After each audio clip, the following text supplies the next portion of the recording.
Biografi tokoh pendidikan Indonesia, Raden Adjeng Kartini.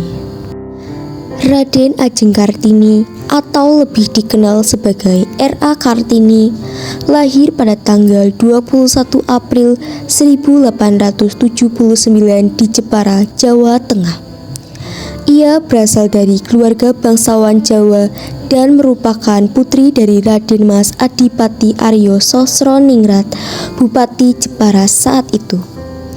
Ibunya bernama M.A. Ngangsirah, seorang wanita dari kalangan rakyat biasa. Karena status ibunya bukan dari golongan bangsawan utama, Kartini tidak memiliki hak penuh sebagai keturunan bangsawan. Namun, ia tetap menerima pendidikan yang cukup baik pada masanya. Sejak kecil, Kartini dikenal cerdas dan memiliki rasa ingin tahu yang tinggi.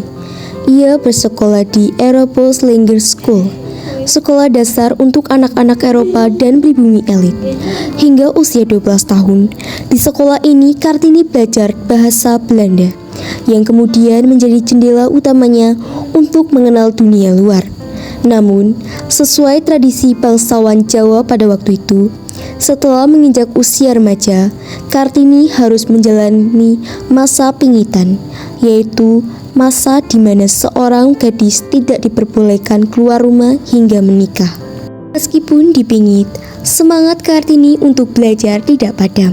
Ia memanfaatkan waktunya dengan membaca berbagai buku, surat kabar, dan majalah berbahasa Belanda yang dikirimkan oleh teman-temannya. Ia juga aktif berkorespondensi dengan sejumlah sahabat pena di Belanda. Salah satunya Rose Ambendanon, istri pejabat Belanda yang menjadi teman dekatnya. Dari surat-surat ini terlihat bahwa Kartini mulai mengembangkan pemikiran kritis terhadap kondisi sosial masyarakat, terutama ketidakadilan yang dialami perempuan Jawa. Kartini sangat prihatin terhadap nasib perempuan di Indonesia yang kala itu seringkali tidak mendapatkan pendidikan dan hidup dalam keterbatasan adat istiadat yang ketat. Ia bermimpi untuk mendirikan sekolah dan memberikan kesempatan bagi perempuan agar dapat maju dan setara dengan laki-laki dalam hal pendidikan dan kehidupan sosial. Pada tahun 1903, Kartini menikah dengan Raden Adipati Djoyo Diningrat, Bupati Rembang.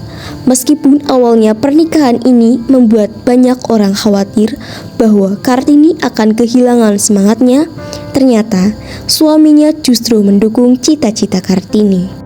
Setelah menikah dan pindah ke Rembang, Kartini mendirikan sekolah wanita pertama di pendopo Kabupaten Rembang.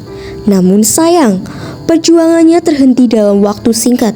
Pada tanggal 13 September 1904, Kartini melahirkan anak pertamanya, seorang putra. Hanya 4 hari setelah melahirkan, ia wafat pada 17 September 1904 dalam usianya yang sangat muda, 25 tahun. Setelah kepergiannya, surat-surat Kartini yang ditulis dalam bahasa Belanda dikumpulkan dan disusun oleh J.H. Ambendanon menjadi sebuah buku berjudul Door Destinies to Ledge. Habis gelap terbitlah terang, yang diterbitkan pada tahun 1911. Buku ini menjadi inspirasi besar bagi perjuangan emansipasi wanita di Indonesia dan membuat nama Kartini dikenal luas tidak hanya di Indonesia tetapi juga di Belanda dan negara lainnya.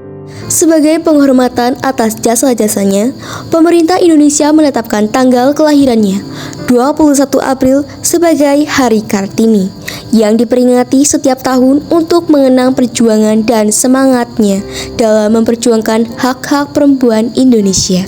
Kesimpulannya, Raden Adjeng Kartini adalah sosok perempuan hebat yang memperjuangkan hak-hak perempuan di tengah budaya patriarki yang kuat pada masanya.